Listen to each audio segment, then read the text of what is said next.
The first time I went into a snowy landscape with the intention of making photographs, I just felt this pure wave of joy. A feeling that I had not had in a long time as a photographer and that I had missed dearly.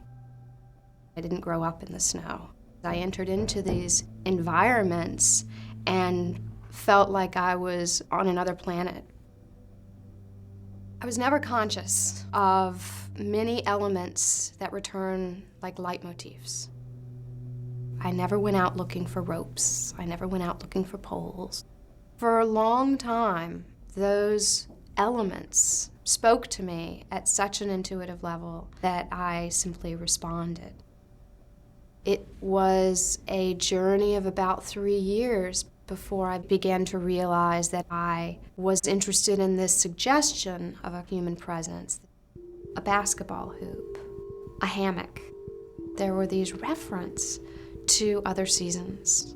There was a promise, there was a hope of a return to some other time. The idea of metaphor is one that I'm drawn to because it can embody concepts without having to name them. Dissimilar elements can coexist simultaneously, and that gets played out through the presence of water and ice, through the presence of a human and natural element subsisting together. At the beginning, I thought that making good photographs wasn't that difficult. I think through the course of this work, I came to understand that making a single photograph can be the culmination of months and years of labor. I am a straight photographer. Those principles of not changing the world, but trying to recognize some sort of truth within it. It was important for me to just trust my gut. I was going into these very cold places without a compass. I didn't know if I was going to be okay.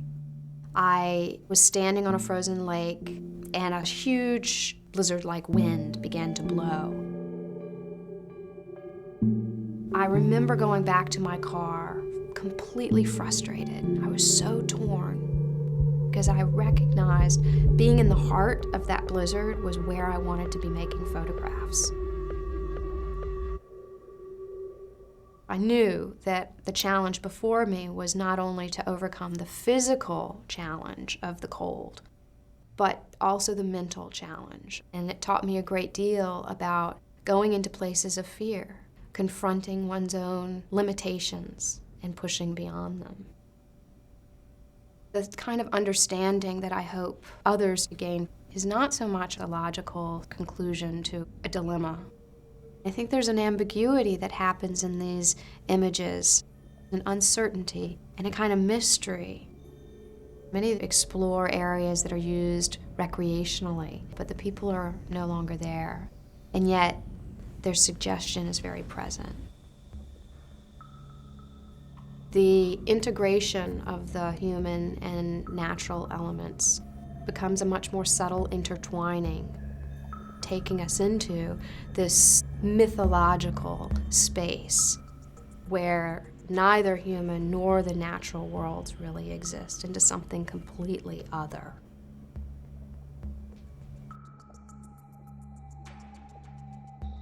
The process of making this work was a way of trying to understand where death fits into a life cycle. I think what the work enabled me to feel was that our experience of death as a very final, complete experience is not, in fact, true. That there is a way in which a kind of essence of life continues.